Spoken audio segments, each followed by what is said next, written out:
Good evening, friends. Settle in. Find a comfortable spot, maybe under a blanket that's already gathered the scent of warmth and quiet. Dim your lights, nothing too dramatic, just enough so that the edges of your room melt into soft shadow. If you can, listen for something small and steady, the hum of a heater, the rhythm of rain, or perhaps just your own breath.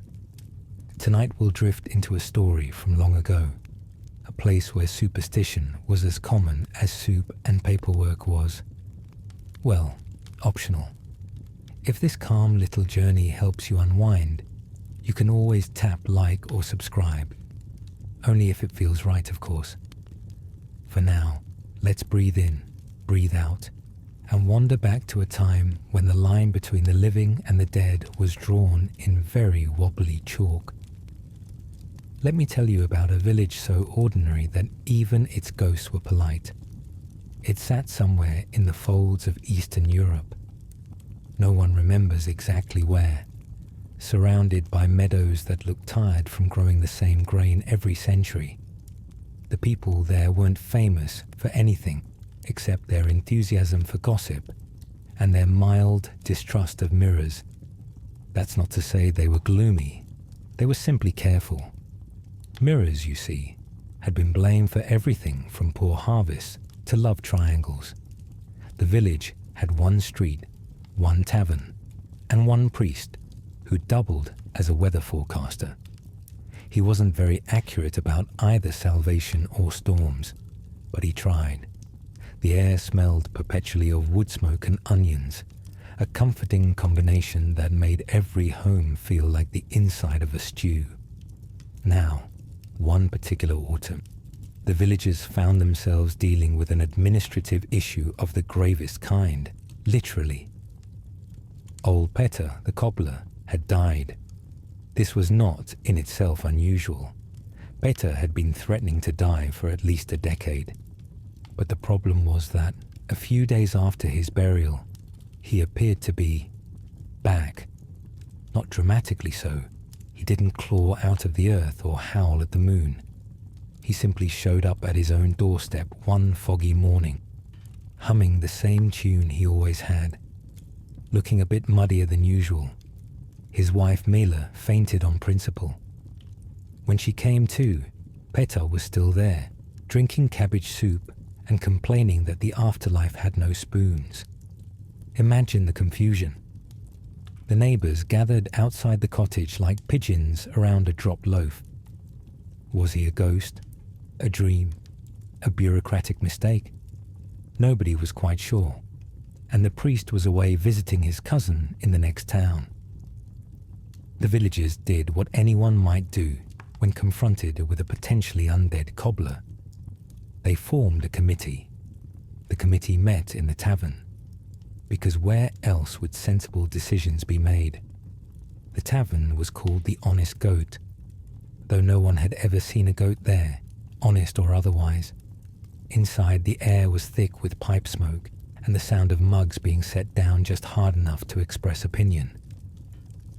"Clearly," said Marco the miller, "we must confirm whether Peter is in fact deceased." "How does one confirm that?" asked someone from the back. "With paperwork," offered another, who had once seen a tax form. But they quickly realized there was none. The priest handled the most official matters, and he'd taken the only stamp with him. Someone suggested exhuming the grave to see who or what was inside. This idea received lukewarm applause, mostly because it was already getting dark and the cemetery had foxes. So they decided instead to send a delegation to Petter's house with candles and questions. I like to imagine the delegation walking there under a fat harvest moon, their boots crunching on frost, whispering as though gossip could frighten a ghost. When they knocked, Petter opened the door, perfectly polite, as if being both dead and alive were merely an inconvenience, like misplacing your spectacles. He insisted he had no memory of dying. He remembered a sudden chill, a bright light, and then waking up in his own bed. I thought it was Sunday, he said, so I went to work. The delegation scribbled notes on scraps of parchment, which fluttered like sleepy moths in the candlelight. One of them asked him to recite a prayer to test his holiness. Peter did so flawlessly, even adding a verse no one recognized, but sounded impressive. Another asked if he cast a reflection. They fetched a pot lid for proof, mirrors being scarce, and indeed, his muddy face looked back. Well, sighed Marco, either he's alive, or we have a very polite vampire on our hands. The next morning, the priest returned, carrying his travel bag and a suspiciously new umbrella. He listened to the tale, frowned thoughtfully, and concluded that if Petar were a vampire, he would have shown more enthusiasm. Real vampires, he explained, are punctual about their mischief.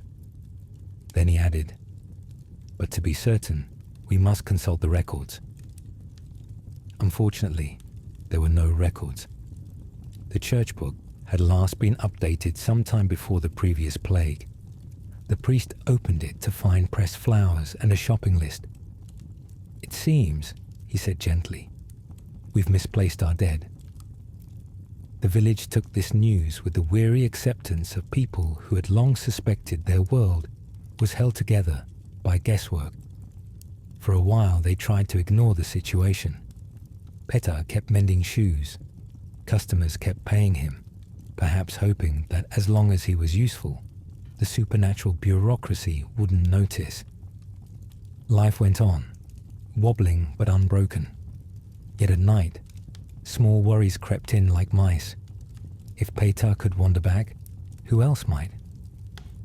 The baker began sleeping with his oven lit, just in case warmth deterred unwanted visitors. The blacksmith hung garlic wreaths over the forge, which only made everything smell faintly Italian. And the children, started a new game called Dead or Sleeping, which the parents found morbid but oddly accurate. One evening, Mila invited the priest for supper, determined to settle matters. Over stew, she asked, if he's not a vampire and not exactly alive, what is he? The priest stirred his bowl slowly. Perhaps, he said, he's merely between stamps. Between stamps? Yes. Sometimes the soul departs before the paperwork is filed.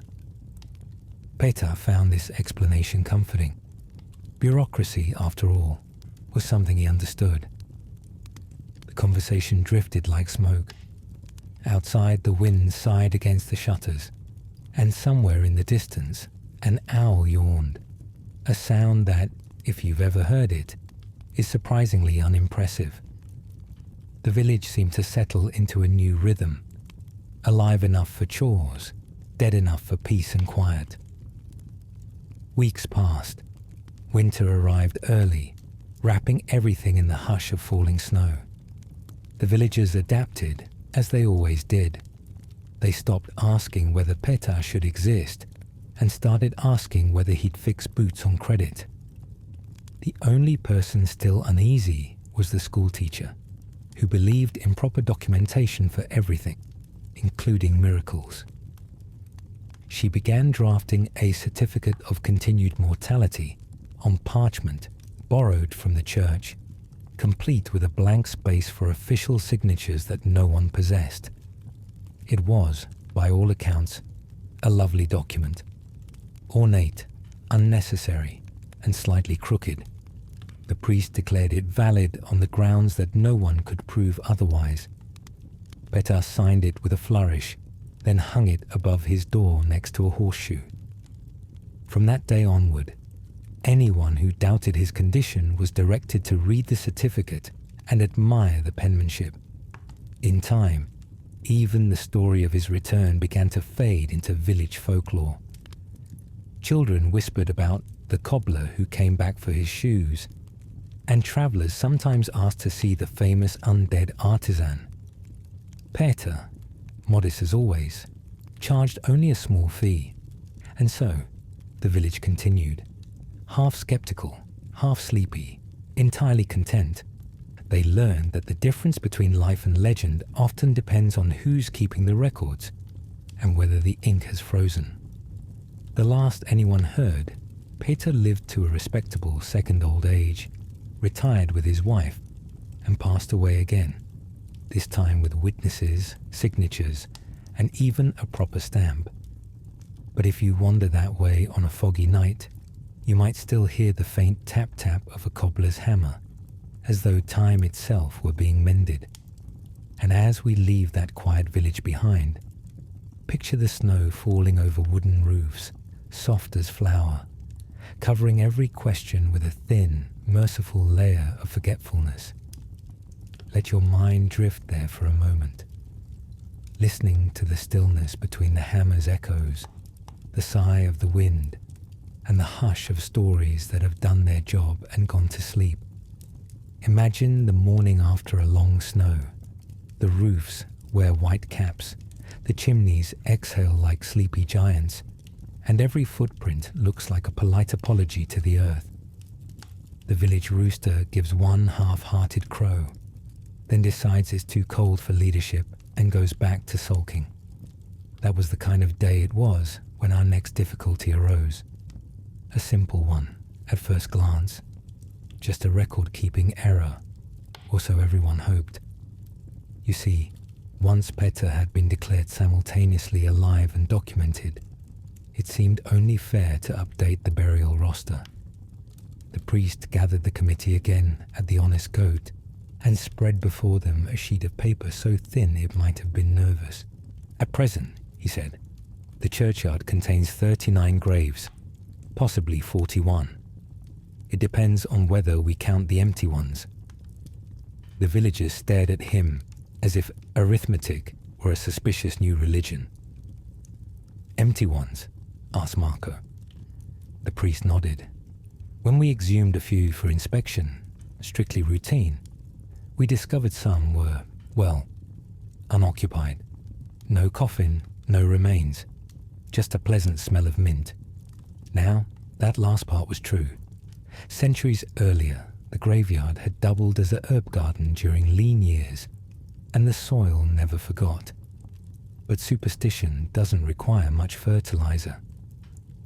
Within hours, people were whispering that the mint was a sign of restless souls seeking fresh breath. That night, the tavern filled again, though the conversation had grown slower, as though the very air wanted to nap.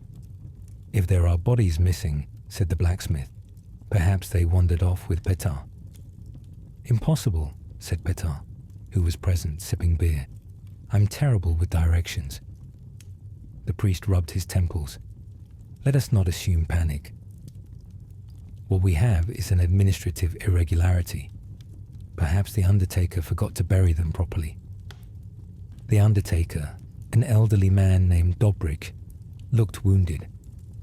Forgot? Father, I may have buried a goat once by mistake, but never forgot a human. Usually a silence followed that was so thick you could butter it. The only sound was the crackle of the hearth, and maybe the faint scratching of the cat behind the bar, rearranging its own paperwork of dreams. To restore order, the priest proposed a plan. Every grave would be checked, names confirmed, crosses repainted, and any missing occupants politely noted. We'll make a ledger, he said brightly, as if the word itself could calm ghosts. The next morning, the villagers trudged to the churchyard armed with shovels, ink, and skepticism. The sun glinted off the snow so fiercely, it turned every tombstone into a mirror for regrets. Somewhere a crow announced its disapproval. They began at the northern edge, where the older graves leaned like drunks after a festival. Each time they opened one, they read the name, whispered a prayer, and closed it again with all the ceremony of folding a blanket.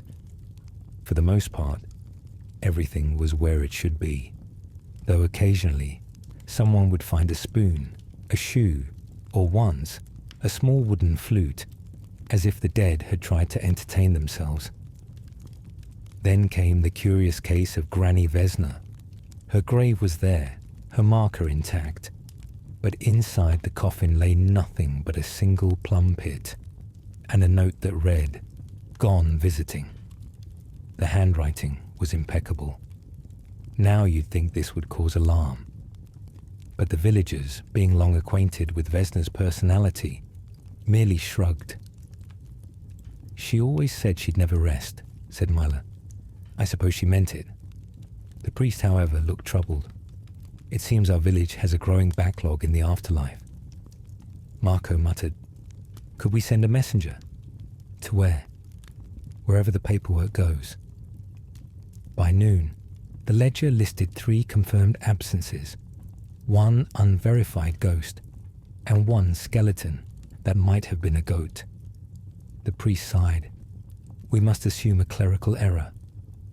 Now, if you've ever tried to comfort a nervous community, you'll know that clerical error is a phrase with roughly the same calming power as small explosion. People began locking their doors more firmly and sprinkling poppy seeds on the thresholds, a traditional deterrent for vampires who were said to be easily distracted by counting. The theory was that if a revenant had to stop and tally every seed, Dawn would catch it mid-arithmetic. It's strangely touching, isn't it? The idea that the difference between safety and doom could be solved by math. Days passed. The snow melted into slush that sucked at boots and secrets alike. The graveyard ledger grew thicker. The villagers grew sleepier. Every evening they gathered to review the latest findings as if they were minutes from a meeting no one had asked to attend. And gradually, something curious happened. They began to enjoy it. The work gave them a sense of purpose, a slow rhythm. The older folk swapped tales between measurements. The younger ones competed to draw the neatest crosses. It became less an investigation and more a communal lullaby. Each entry in the ledger, another verse. I suppose that's how fear often fades. Not with thunder, but with paperwork. Still, there was one mystery that refused to behave. Near the edge of the churchyard stood a stone too worn to read, the inscription eaten by centuries of weather and polite neglect. Beneath it, they found a coffin so light it could have been empty, yet when they opened it, there was no body. Only a small wooden box containing 4 rusty nails and a folded scrap of parchment. The parchment read, "Do not disturb the sleeper. He works night shifts." The priest closed the box immediately, muttering something about divine humor. The villagers agreed not to mention it again, and someone suggested burying the box deeper, just in case the sleeper returned from his shift expecting a wage. That evening, as the sun bled into lavender mist, the committee met once more in the tavern. The room was warm, crowded, and faintly scented of garlic stew. The cat dozed on the hearth, dreaming of mice who filed their taxes on time. "Well," said the priest, flipping through the ledger, "we have verified 38 graves, 3 anomalies, 1 partial goat, and an indeterminate number of souls on extended leave. That sounds like progress," said Marco. "Indeed. A 90% accuracy rate is respectable for eternity." Peter, who'd been mending someone's boot in the corner, looked up. "Father, do you think heaven keeps ledgers like ours?" "I hope not," said the priest. "They'd run out of ink." The tavern laughed, a soft rolling sound like waves against old wood. Outside, frost climbed the window panes, sketching delicate bureaucratic spirals, forms for winter itself. As the night deepened, the talk slowed to murmurs. Someone strummed a lute with all the enthusiasm of a man half asleep. Even the priest's candle burned lower, its wax dripping like the seconds before a dream. He looked around at his flock, these weary, loyal souls trying to make sense of miracles using ledgers and spoons, and felt an unexpected peace. Perhaps, he thought, the living and the dead were simply two departments in the same office, occasionally misfiling their memos. When the last mug was drained and the chairs creaked farewell, stepped outside. The graveyard shimmered faintly under the moon, every mound a soft pillow of snow. Somewhere an owl gave that unimpressive yawn again. He smiled. Administrative problem solved, whispered to the air, knowing full well it wasn't. But sometimes the act of declaring order is enough to make the world comply, at least until morning. As he walked home, his boots left a trail of neat impressions across the frost, temporary signatures of existence, soon to vanish. Behind him, the church bell sighed once, like a tired clerk stamping the night approved. And now, let your own thoughts settle like snow upon that quiet graveyard.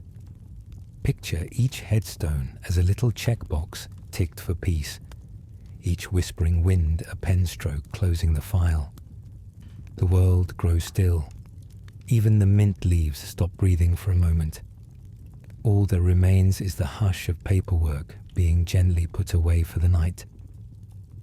By the time spring tiptoed back into the valley, the snow had retreated like an embarrassed guest who'd overstayed dinner. The air smelled faintly of thawed earth and the optimism of mud. Chickens, freed from their winter sulk, began clucking with renewed purpose, and the villagers, who had spent months investigating the mysteries of the graveyard, now faced the mystery of what to do with their free time. It was during this lull that the matter of Milos the note-taker arose. Milos was not remarkable in appearance or occupation. He tilled a modest patch of soil, owned 2 goats that shared one opinion between them, and could often be found scribbling in a little book made from scraps of parchment tied with twine. What set him apart was his curiosity, which tended to roam where manners advised against. He had once measured the shadow of the church tower every hour for a week, to see if time ever took a nap. The priest never quite forgave him for implying that it might. One morning, Milos noticed something odd. A new mound in the graveyard, unmarked but fresh, as though someone had added a footnote to eternity. Naturally, he fetched his notebook. Curiosity, after all, is the peasant's luxury. He crouched beside the mound, feeling the damp chill of the soil. The earth smelled of iron and mint, the village's favorite combination. "Who might you be?" he murmured. Then, in what he would later describe as a moment of purely scientific inquiry, he decided to dig. Only a little, just enough to peek. It's important to note that Milos was not disrespectful. He simply believed that understanding the dead might make life slightly less confusing. And so, by mid-morning, he had uncovered a corner of a wooden coffin, aged but not ancient, with a single iron nail loose enough to wiggle.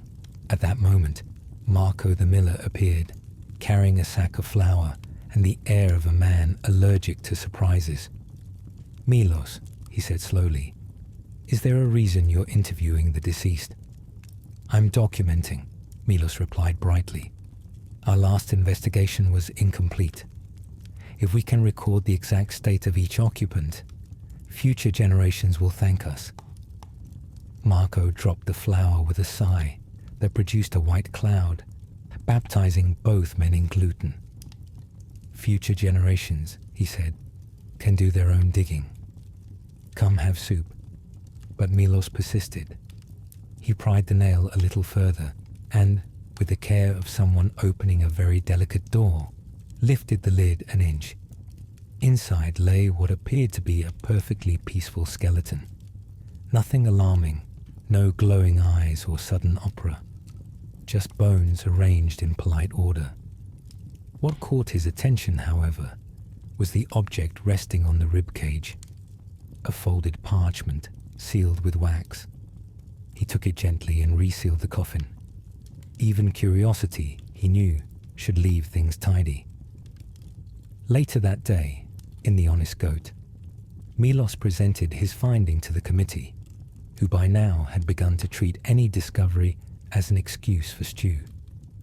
The parchment, once opened, revealed a short message written in elegant script. If found, please verify that I am still dead. If not, kindly inform the priest.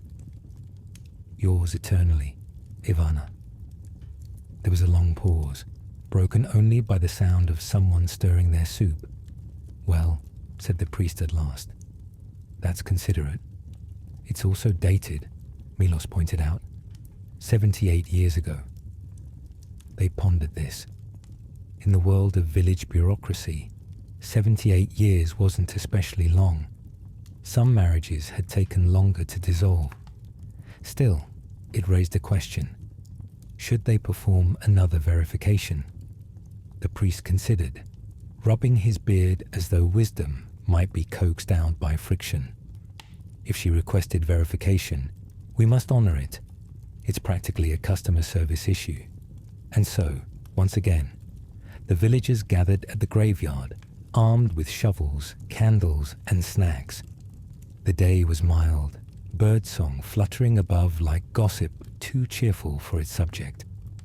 When they opened Ivana's coffin, they found precisely what she had promised, a corpse that was, by every metric, committed to the role. Still, Milos took notes. He described the texture of the fabric, the angle of the bones, even the pattern of mold on the lid, noting that it resembled the map of a small country. One could almost draw borders, he whispered, and the priest gave him a look that suggested borders were unnecessary. Satisfied, they closed the coffin and resealed it with the same care given to a loaf of bread you plan to finish later. Back in the tavern, Milos read aloud from his notes as though presenting findings to an academy of the mildly interested. His descriptions were thorough to the point of drowsy, perfect bedtime material really. He included phrases like odor, earthy with a hint of nostalgia, and ambient silence, reassuring. The listeners nodded slowly, lulled by the rhythm of his precision. By the end, someone was snoring. It might even have been the priest. Milos smiled. You see? Facts are comforting. We can sleep knowing everything is exactly where it should be. And so he became, unofficially, the village's chronicler of the dead. Whenever someone passed away, or seemed to, Milos was called to take notes. He developed a checklist, reflection confirmed, garlic tolerance assessed, pulse, optional but appreciated. He wrote with small looping letters that looked as though they were trying not to wake anyone. His notebooks multiplied, stacked neatly beside his bed, giving his room the air of a very sleepy library. Over time, his habit became contagious.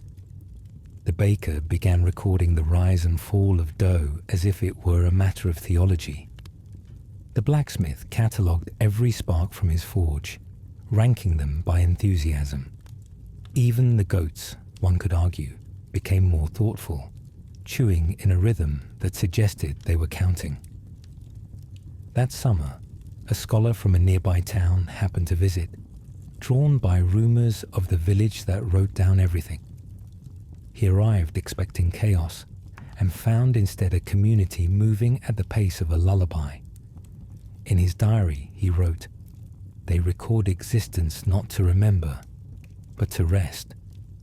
One afternoon, he watched Milos at work in the graveyard, sketching a headstone with almost affectionate slowness. "Why do you do this?" he asked. "Surely death is self-evident." Milos looked up, squinting against the sunlight.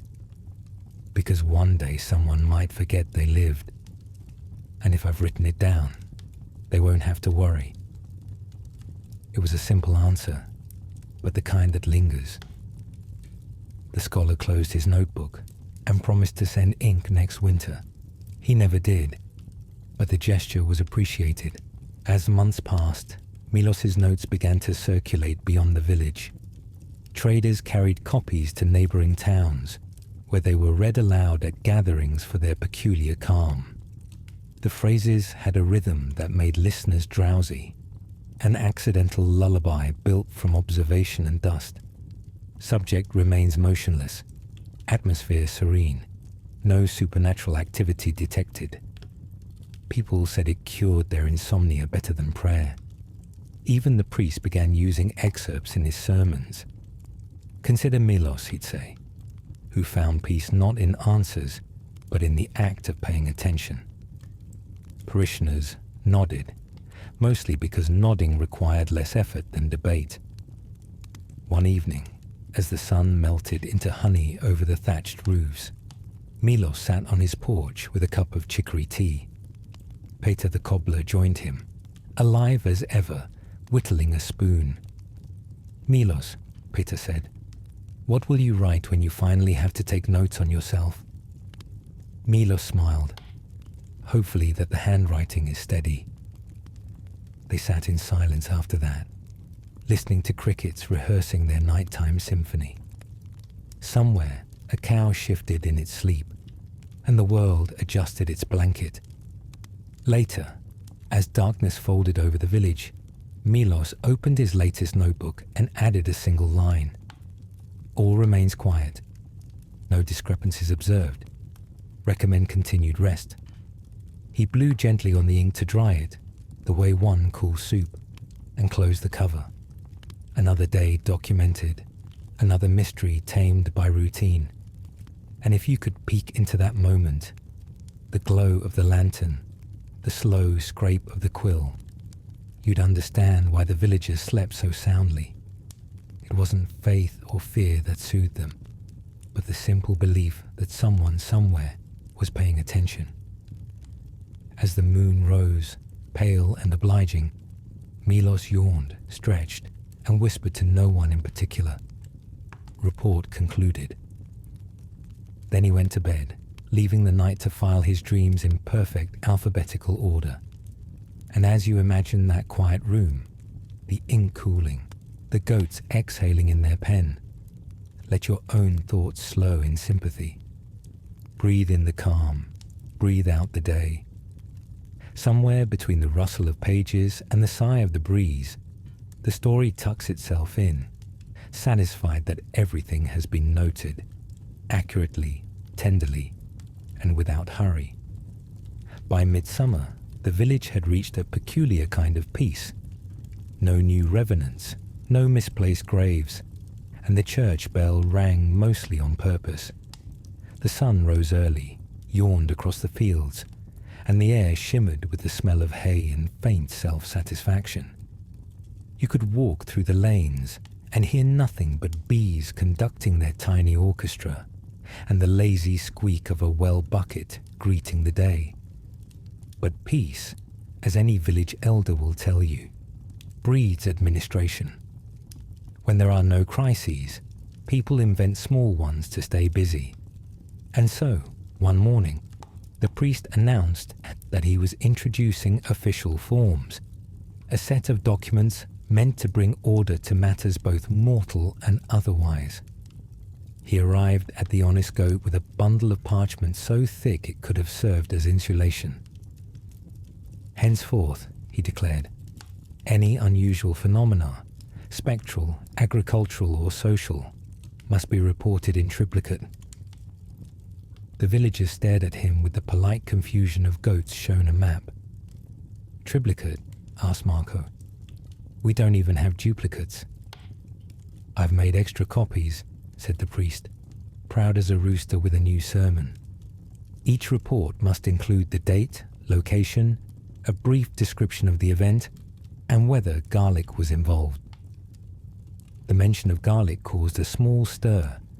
Garlic had become both symbol and seasoning of safety. Housewives braided it into door wreaths, children traded cloves like currency, and the blacksmith once tried forging a necklace of garlic-shaped charms. It rusted, but the smell was reassuring. Still, the priest persisted with his paperwork. For instance, he explained. If one encounters a suspicious shadow or an especially moody goat, it shall be logged as a Class B occurrence. What's a Class A? Asked Mila. Anything that floats or glows unexpectedly. Milos, who had now been promoted to unofficial record keeper, accepted the new forms with both pride and mild despair. He loved documentation, but even he thought there were limits to how many versions of a ghost report one could reasonably complete before dinner. Nevertheless, he began distributing the forms door to door, explaining that ink stains were a sign of civic virtue. For several weeks, the village buzzed with bureaucratic enthusiasm. People filed reports for every oddity.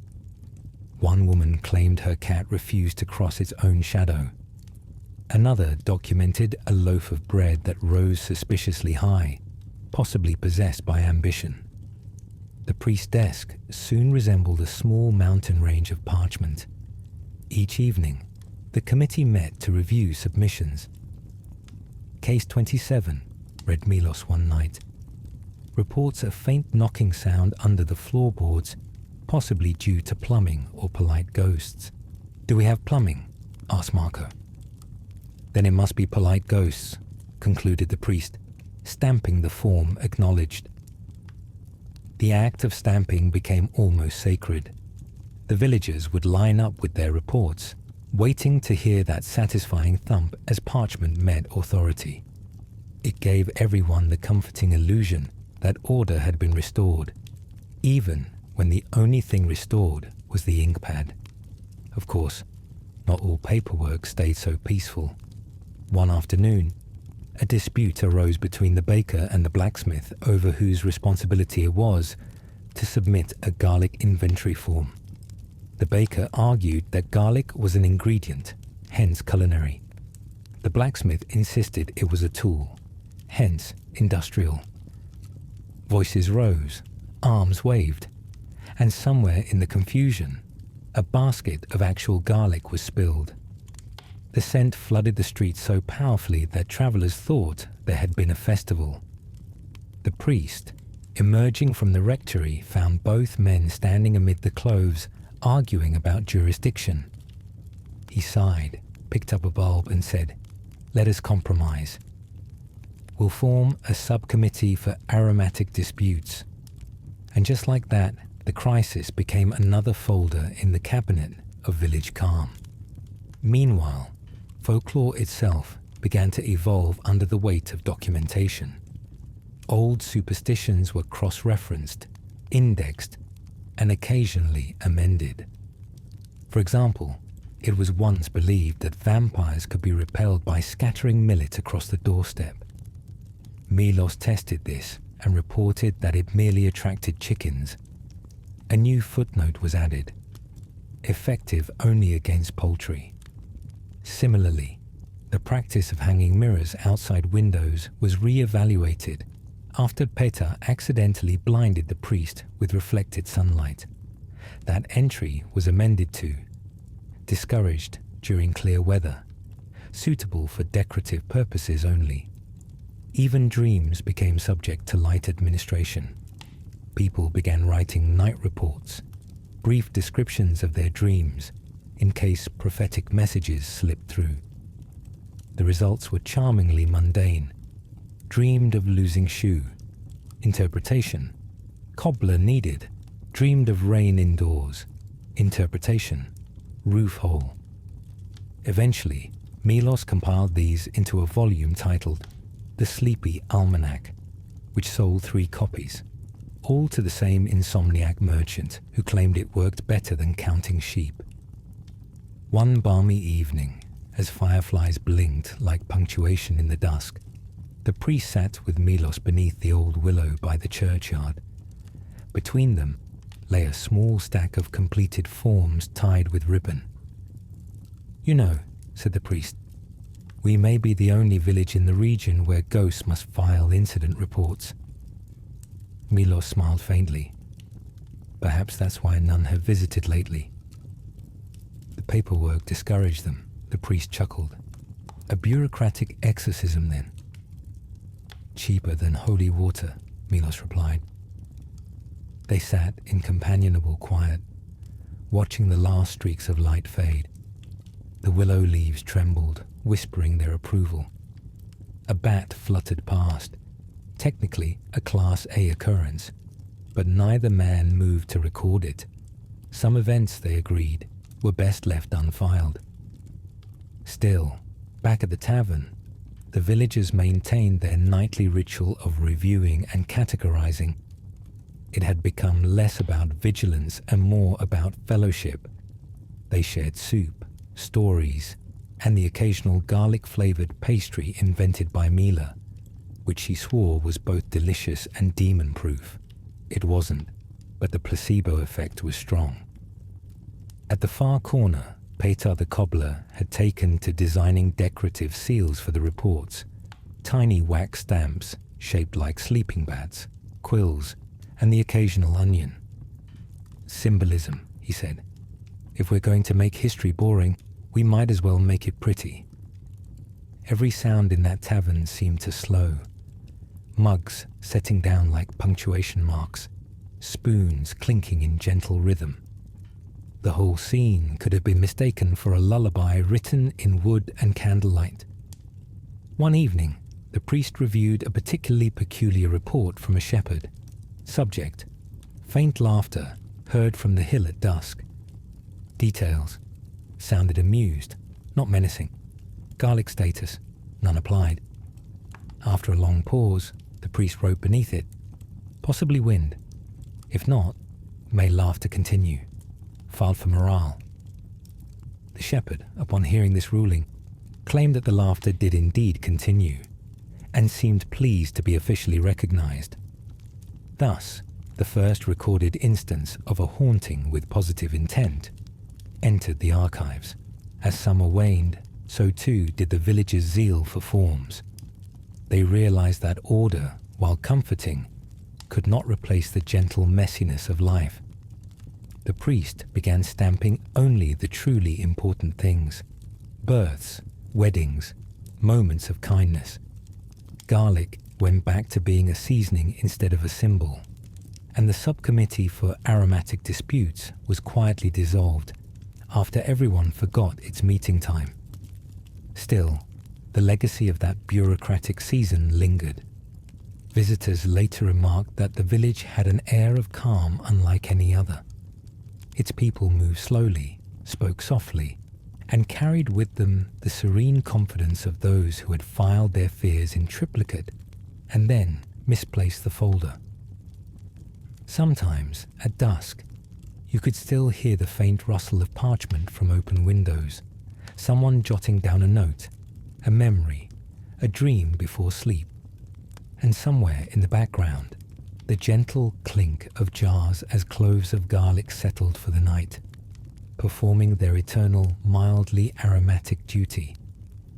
As the evening deepens in your own mind, imagine that same hush descending on the village. The tavern's candles gutter to embers, the priest's quill rests in his inkwell, and even the bats are clocking out from their shift.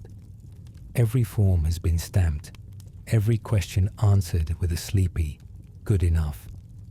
Let the sound of that imaginary stamp echo softly, thump, final and comforting, before fading into the quiet where dreams begin.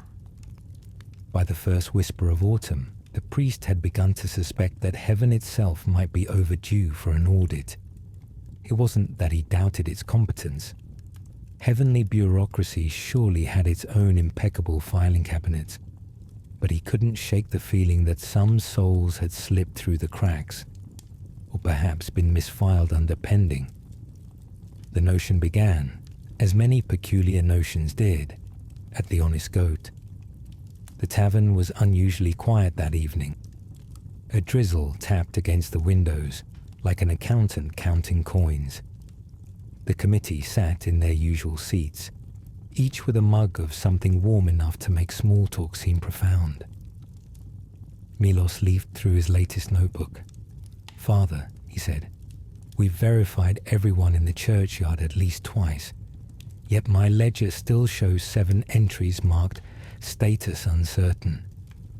The priest blinked. Uncertain how? Well, Milos said, one belongs to Granny Vesna, who's still on holiday. Another to Ivana, whose note confirmed compliance. But the rest, ambiguous. Petar chuckled softly. Maybe they're attending workshops in purgatory. Or waiting for their paperwork, added Marco, with the kind of sigh that only a man who has waited for grain shipments could produce. The priest stared into his drink, thoughtful. Perhaps, he said slowly, we should conduct an audit. Milos's quill paused mid-air. An audit of the afterlife. Precisely. A routine review of posthumous affairs. Nothing intrusive, just a polite inquiry. There was a silence so deep even the cat stopped grooming itself to listen. Then, as if sensing an opportunity for more forms, Milos nodded eagerly. We'll need a checklist. And so, a few days later, the first audit of the afterlife commenced. The committee assembled in the churchyard at dawn, wrapped in shawls and skepticism. The air was crisp enough to erase words halfway through their sentences. The priest stood at the head of the group holding a brass bell and an expression of administrative courage. Let us begin with alphabetical order, he said, or failing that, alphabetical enthusiasm. Each grave received a brief visitation. The priest read a verse. Milos recorded atmospheric details, temperature, polite, odor, acceptable. Petar offered comments on coffin craftsmanship. Marco handled tea distribution, which he felt was essential to morale. It was, by all accounts, the most peaceful audit in history. Now and then, a faint breeze would stir the leaves, and everyone would pause, unsure whether to mark it as response from beyond or weather. Milos created a new column called Unclear. Around mid-morning, they reached the unmarked plot where Granny Vesna's note had been found months earlier. Her grave looked freshly tended. Someone had even placed a small jar of plum jam beside it. Attached was another note, this one in the same elegant handwriting. Still visiting. Do not close file. The priest smiled faintly. Consistency is a virtue, he said, stamping the note for good measure. By afternoon, the sun had climbed just high enough to melt the last of the frost on the church roof. The committee gathered their materials and tallied their findings. Out of 41 graves, 38 were confirmed occupied. 2 were on indefinite leave, and 1 had been repurposed by moles. Remarkable efficiency, said the priest. Heaven will be pleased. If heaven notices, muttered Marco, sipping tea. That evening, the audit results were presented at the tavern. The villagers gathered with the same reverence usually reserved for weddings or well-cooked stews. Milos read aloud. Status of souls, stable. No signs of unrest, uprising, or improper haunting. Recommended action, continued observation, accompanied by light refreshments. The room erupted in satisfied murmurs. There was something profoundly comforting about the idea that even eternity could be documented, stamped, and filed before bedtime. But the priest, though proud, remained thoughtful. We've confirmed that the dead are at peace, he said. Yet how do we know the living are? The question lingered in the air like incense. After months of audits, ledgers, and garlic inventories, perhaps everyone had become so focused on managing the afterlife that they'd forgotten the smaller miracles of the current one. Milos, ever practical, said, we could perform a survey. And so, naturally, the next day, the priest drafted the well-being of the living form. It asked such questions as, how often do you sleep through the night? Have you experienced unexplained knocking, emotional or physical? On a scale from 1 to 5, how reassured do you feel by garlic The villagers took to it with their usual mixture of suspicion and enthusiasm.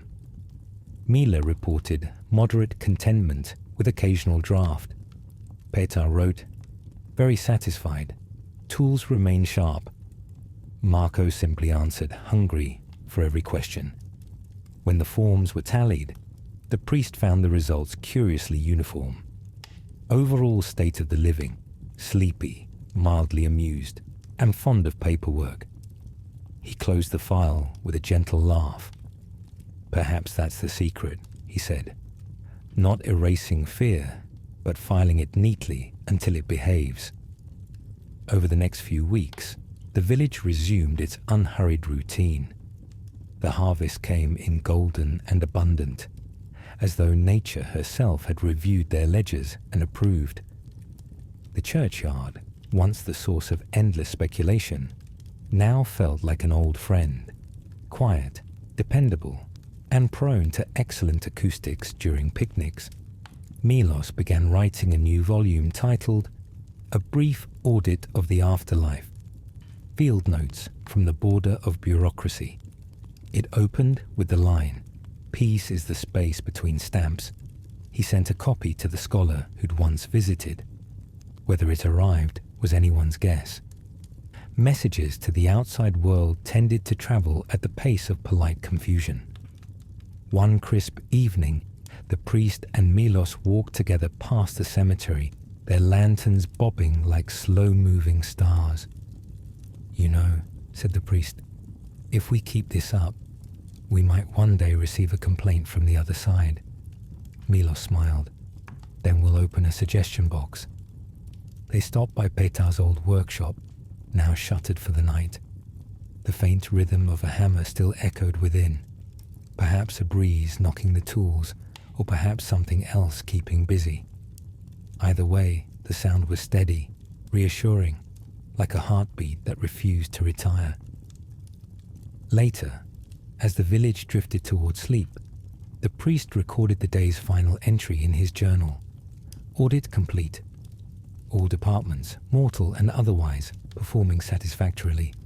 Recommend rest and continued humility. He blew out the candle, and darkness folded itself neatly around the room. Outside, the air hummed with the quiet order of things temporarily understood. And somewhere, maybe in heaven's own office, an unseen clerk stamped a cloud and whispered, "Approved." Now, as you listen to this moment settling, picture that same village at night. The streets are empty except for moonlight. The church bell sleeps with one eye open. The ledgers are closed, the ink cooled, the garlic resting. Even the worries have signed off for the evening. Let your mind wander through those lanes where every question has a file, every memory a page, and every heart a little drawer marked peace in progress. Hear the faint rustle of parchment, the soft exhale of the world organizing itself into dreams. By the time the first frost returned, the village had settled into something that could only be described as contented confusion, the best kind, really. The afterlife had been audited, the paperwork stamped, and for the first time in living memory, no one had any immediate problems to solve. It was both a relief and, in a small way, a disappointment. Without mysteries to manage, people found themselves confronted by the rare and terrifying prospect of leisure. It began, as these things often did, with a meeting at the Honest Goat. The priest called it a symposium on calm, though everyone else called it Wednesday. The tavern was warm, fragrant with spiced cider, and the mood was so mellow that even the cat on the hearth barely blinked. "My friends," said the priest, standing with the slow grace of someone who'd practiced sitting more often, "we've verified our dead, comforted our living, and stamped everything that needed stamping. I propose we take a rest." Marco frowned. "From what?" "From worrying," said the priest. "But worrying's what keeps us prepared," Marco protested. "Exactly," said the priest. "And preparation is exhausting." It's time we delegated our anxiety to the night itself. The room was quiet for a moment. Then Peter, still alive, still skeptical, said, "And how does one do that, Father?" "By ritual," the priest replied, as though he'd rehearsed the answer in his dreams. "Each evening, before bed, we shall hold a short ceremony of letting go. No forms, no ledgers, just gratitude, yawns, and possibly tea." The idea was met with general approval. After all, yawning and tea were things the village already did with great success, and so it began. Each night at dusk, the bell would toll softly, not as a summons, but as a suggestion. The villagers would gather in the square, wrapped in shawls and half-finished thoughts. The priest would light a single lantern, its glow spilling gently across faces that had learned to smile with their eyes. He'd speak in the same tone he used for blessings and bedtime stories. "Today," he'd say, "we have done enough. Whatever remained undone can rest overnight. The stars will file our dreams." Then Mila would bring out her honey tea. Marka would play a tune so slow it sounded like a memory remembering itself. And Milos would read one short entry from his notebook, something small and reassuring. One evening, he read, "Subject, entire village. Condition, peaceful. Recommendation, continue sleeping." The crowd exhaled as one, a sigh that lifted into the night like steam from warm bread. Soon, the ritual took on small embellishments. The children, who were always the first to sense when adults had relaxed, began releasing dandelion seeds at the end of each gathering, sending tiny parachutes of fluff into the darkness. "Messages to tomorrow," they said. The wind answered kindly, as it often does to those who ask for nothing. Of course, no tradition is immune to gentle absurdity. Within a week, Milos introduced the sleep report, a one-page form for personal reflection. The questions were simple. Did you remember to breathe deeply today? Did your feet forgive you for walking? If not asleep yet, why not? He handed them out freely, but the priest requested that all reports be left blank. Filling them defeats the purpose, he explained. Blankness is the purest approval.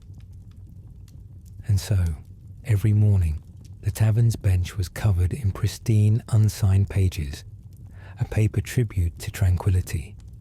The cat sometimes napped on them, which everyone agreed was spiritually symbolic.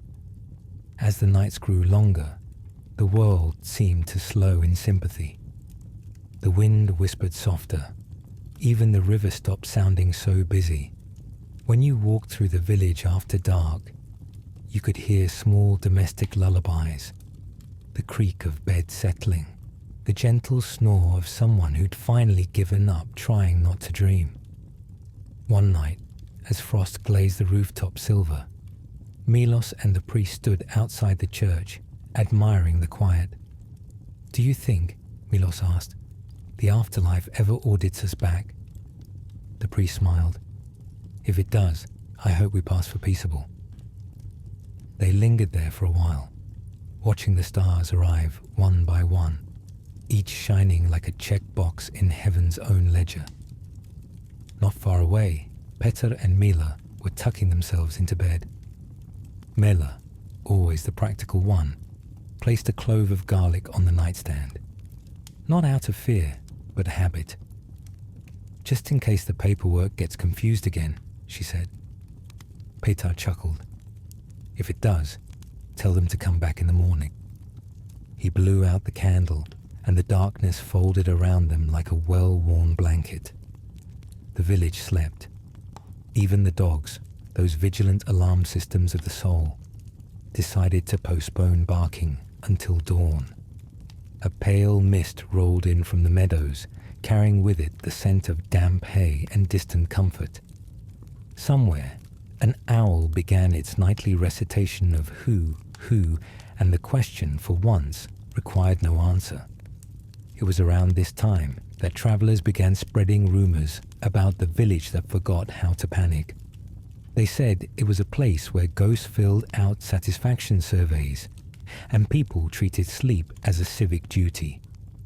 Merchants who stayed the night reported waking with strange feelings of calm, as though their worries had been gently folded and filed away while they dreamed.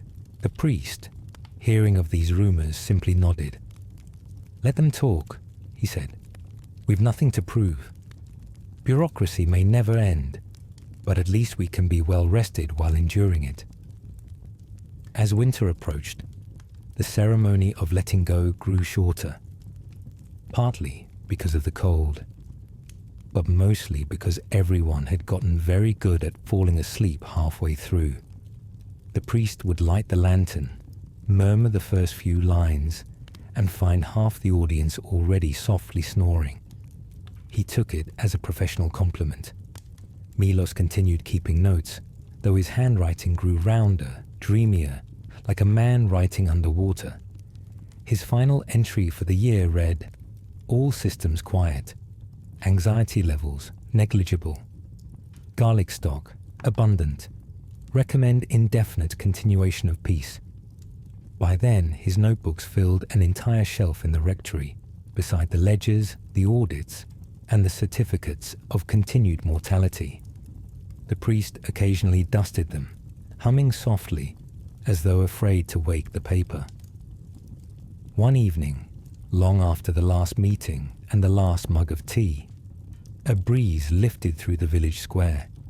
It rustled the shutters, nudged the windmill, and slipped under the tavern door, brushing across the pages of the unused sleep reports.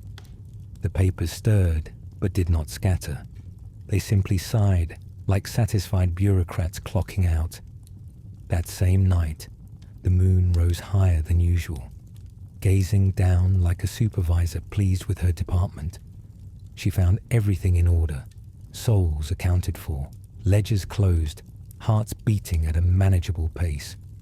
Even the stars seemed slower, blinking only when absolutely necessary. And so, dear listener, that's how the village learned to stop worrying, not through miracles or bravery, but through the gentle art of acceptance, and perhaps the quiet understanding that the world doesn't need constant supervision to keep spinning. Sometimes it just needs permission to rest. So now, as we take our leave of that tiny place, its cobbled lanes silvered by moonlight, its fields sighing under frost, let your own mind wander there for a while. Imagine the tavern shuttered for the night, the faint smell of tea and garlic in the air, the cat asleep on its pile of blank forms. Picture the priest's lantern flickering once, then going out. All is well, all is filed, all is forgiven. And maybe, if you listen closely enough, you'll hear Milos whisper from some soft corner of dreamland. Report concluded. All participants resting peacefully. And that, my friends, was the boring history for sleep. How peasants certified a vampire without any paperwork. May these quiet memories guide you gently into sleep, where even the strangest mysteries learn to yawn. If you drifted off somewhere along the way, that's perfectly fine. That's what stories like this are for. If this calm little journey helped you unwind, you can tap like or subscribe. Only if it feels right. Until next time, rest easy, dream kindly, and good night.